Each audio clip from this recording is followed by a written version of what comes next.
नमस्कार, मैं प्रवीण गौतम और आप देख रहे हैं पब्लिक मीटर।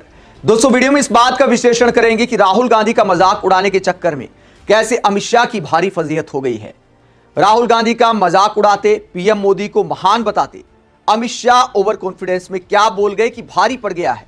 एक्स यानी ट्विटर ने दुरुस्त करते हुए ऐसा कम्युनिटी नोट लगा दिया है कि जग हंसाई हो गई अमित शाह की। अमित शाह के दो बयान आपको सुनाते हैं। पहला बयान राहुल गांधी को लेकर है। राहुल गांधी को चैलेंज दे रहे हैं अमित शाह और ऐसी बात बोलते हैं जो सत्ता के अहंकार को दिखाती है, जो इस बात को दिखाती है कि लोकसभा में देश के नेता विपक्ष का बीजेपी कितना सम्मान करती है। लोकतंत्र की बड़ी बड़ी बातें प्रधानमंत्री करते हैं, बीजेपी के तमाम नेता करते हैं, लेकिन विपक्ष का सम्मान लोकतंत्र की अनिवार्य शर्त होती है। लेकिन क्या अमित शाह विपक्ष का सम्मान करते हैं? राहुल गांधी का मजाक उड़ाते हुए किसके साथ बहस का चैलेंज देते हैं, जरा सुनिए।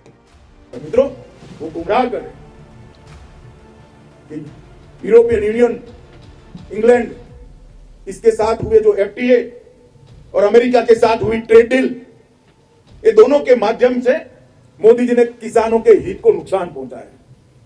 मैं राहुल गांधी जी को चैलेंज देना चाहता हूं, किसी भी मंच तय कर लो, भारतीय जनता पार्टी का युवा मोर्चे का अध्यक्ष आकर आपसे चर्चा कर लेगा नुकसान किसने किया।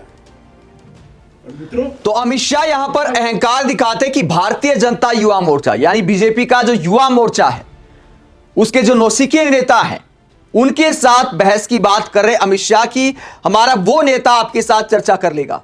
राहुल गांधी नेता विपक्ष है देश के, कायदे से पीएम मोदी के साथ चर्चा उनकी बनती है और पीएम मोदी को वो खुल्लम खुला चैलेंज भी दे चुके हैं।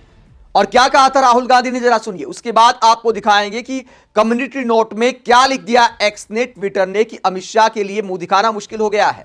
पहले सुनिए राहुल गांधी ने पीएम मोदी को चैलेंज देते हुए क्या कहा था। किसी से भी डिबेट करने को तैयार हूं, प्रधानमंत्री से। मगर मैं प्रधानमंत्री को जानता हूं, प्रधानमंत्री मुझसे डिबेट नहीं करेंगे।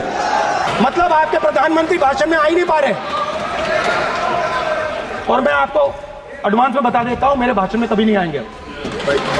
तो राहुल गांधी पीएम मोदी को बहस का चैलेंज देते हैं, क्योंकि नेता विपक्ष का डायरेक्ट प्रधानमंत्री से बहस करना बनता है लोकतंत्र के हिसाब से। लेकिन अमित शाह युवा मोर्चा के नेताओं से तुलना करके राहुल गांधी को नीचा दिखाने की कोशिश कर रहे हैं।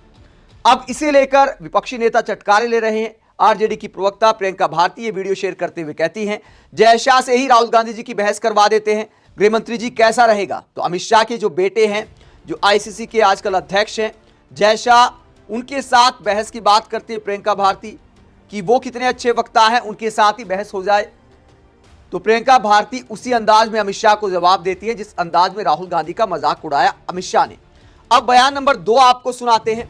अमित शाह ने ऐसा क्या बोला जिस बात को लेकर पीएम मोदी और बीजेपी के तमाम नेता पूर्व प्रधानमंत्री डॉक्टर मनमोहन सिंह को टारगेट करते आए थे कि उन्होंने एक बार बोल दिया था कि देश के संसाधनों पर मुस्लिमों का सबसे पहला अधिकार है। वो अलग बात है कि मनमोहन सिंह के भाषण की कुछ लाइनें काटकर देश को दिखाई जाती हैं, जबकि मनमोहन सिंह ने कई बार इस तरह का बयान दिया है और यह कहा था कि देश का जो पिछड़ा वर्ग है, जो अति पिछड़े हैं, गरीब हैं, जो सामान्य वर्ग के गरीब हैं, या फिर जो मुस्लिम वर्ग है जो पिछड़ा हुआ है, उस पर देश के संसाधनों का पहला अधिकार है। यह बोला था डॉक्टर मनमोहन सिंह ने कि हमें उनका कल्याण करना है। लेकिन उसको जब काट छाट कर दिखाया जाता है और मुसलमानों से ही जोड़ दिया जाता है, तो इसके पीछे आप धर्म की राजनीति को वजह मान सकते हैं। अब अमित शाह ने क्या बोला है, उसी प्रकार का एक बयान दिया और कहा कि मोदी जी ने देश के संसाधनों पर पहला अधिकार गरीबों, दलितों, पिछड़ों, आदिवासियों को दिया। अब अमित शाह के इस दावे को लेकर क्या कम्युनिटी नोट लगा है, आगे आपको दिखाएंगे। पहले बात क्या कही अमित शाह ने, वो सुनिए।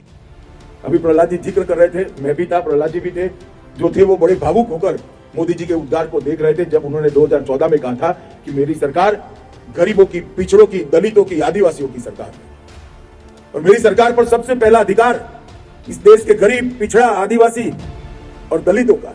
और आज पीछे मुड़कर देखते हैं तो 81 करोड़ लोगों को मुफ्त राशन, प्रति व्यक्ति प्रति माह 5 किलो राशन मिल रहा है। और आज इसमें ट्रांसपेरेंट सिस्टम को भी इंट्रोड्यूस कर रहे हैं। 81 करोड़ लोगों को खाद्य सुरक्षा, पूरे यूरोपियन यूनियन की आबादी से 4 गुना ज्यादा लोगों को खाद्य सुरक्षा देने का कार्यक्रम है। तो अमित शाह कहते हैं कि 81 करोड़ लोगों को मुफ्त राशन हमने दिया है, जिस बात पर सरकार को शर्म आनी चाहिए कि देश के 81 करोड़ लोग सरकारी राशन पर निर्भर हैं। सरकारी राशन की उन्हें जरूरत है। उस बात को गौरव की तरह बताया जा रहा है कि 21वीं सदी में भारत में 81 करोड़ लोग सरकार से मुफ्त राशन लेने को मजबूर हैं। तो ऐसी बातों पर शर्म आनी चाहिए या इस तरह उपलब्धि के तौर पर बताया जाना चाहिए। फिर क्यों दावा किया जाता है कि हमने 25 करोड़ 30 करोड़ इतने लोगों को गरीबी से बाहर निकाल दिया। जब 81 करोड़ लोग सरकारी राशन ले रहे हैं मुफ्त वाला, तो फिर आखिरकार गरीबी से बाहर कितने लोग निकले हैं, यह सवाल मोदी सरकार से बनता है। जब अमित शाह ने यह कहा कि मोदी जी ने देश के संसाधनों पर पहला अधिकार गरीबों, दलितों, पिछड़ों, आदिवासियों को दिया है, तो उसके बाद क्या कम्युनिटी नोट लग जाता है जिसका मजाक बन गया है। एक्स द्वारा लगाए गए इस कम्युनिटी नोट में क्या लिखा गया है? बेशर्मी में अमित शाह अपने बाप नरेंद्र मोदी को भी पीछे छोड़ चुके हैं। भारतीय संविधान का अनुच्छेद 14 सभी नागरिकों को समानता का अधिकार देता है।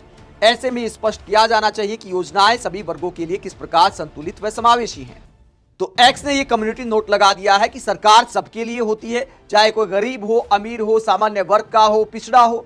इस तरह की भाषा का इस्तेमाल नहीं होना चाहिए कि अमित शाह अपने बाप नरेंद्र मोदी एक गृह मंत्री है, देश के एक प्रधानमंत्री हैं। अगर मान लीजिए पब्लिक किसी कम्युनिटी नोट को इतना पसंद करती है तो एक्स को उसे नहीं लगाना चाहिए। ये एक्स के फीचर पर भी सवाल उठ रहे हैं। कई लोग ये भी कटाक्ष करते हैं कि कल तक सोशल मीडिया पर जो बीजेपी के योद्धा थे, आज वो इन कम्युनिटी नोट पर मजे ले रहे हैं और इन्हें आगे बढ़ाने का काम कर रहे हैं। वही विपक्षी नेता भी इसे लेकर कटाक्ष करते हैं। प्रियंका चतुर्वेदी कटाक्ष करते हुए कहती काफी अहम कम्युनिटी नोट लगाया गया है। श्रीनिवास बीवी क्या कहते हैं? कांग्रेस नेता श्रीनिवास बीवी कहते हैं मोटा भाई एक बार कम्युनिटी नोट पढ़ लो।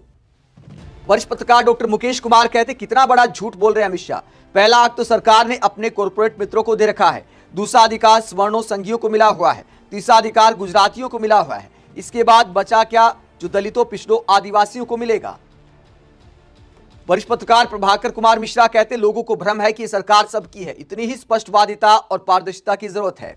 तो यूजीसी वाले नियमों के बाद सोशल मीडिया पर खासकर मोदी सरकार बड़े धर्म संकट में आ गई है। ना इधर के रहे ना उधर के रहे। कल तक सोशल मीडिया पर जो प्रचार किया जाता था कि पेट्रोल चाहे 5000 हो जाए, चाहे हमें कुछ मिले ना मिले, हम जिएंगे मोदी के साथ, मरेंगे मोदी के साथ। आज सोशल मीडिया पर वो लोग ऐसे पोस्टर बना रहे हैं कि राष्ट्रवाद के नाम पर हमें मिला क्या। चाहे रिजर्वेशन हो, चाहे मुफ्त राशन हो, सब्सिडी हो, सब तो पिछड़े वर्ग को मिल रहा है। हमें क्या मिल गया? राम मंदिर, 370 और राष्ट्रवाद का झुंझुना। इस तरह के बाकायदा पोस्टर बनाए जा रहे हैं। हालांकि सरकार का काम है सबकी चिंताओं को अपनी योजनाओं में शामिल करना। कोई भी कानून बनाया जाए, कोई भी नियम बनाया जाए, उसके सारे इफ एंड बट पर चिंतन मनन के बाद ही कानून पास होना चाहिए, नियम बनने चाहिए, सबकी राय शुमारी होनी चाहिए और किसी के साथ भी गलत नहीं होना चाहिए। आप इस पूरे मसले को लेकर क्या सोचते हैं? कमेंट बॉक्स में अपनी राय जरूर दें। साथ ही चैनल को सब्सक्राइब भी करें। नमस्कार।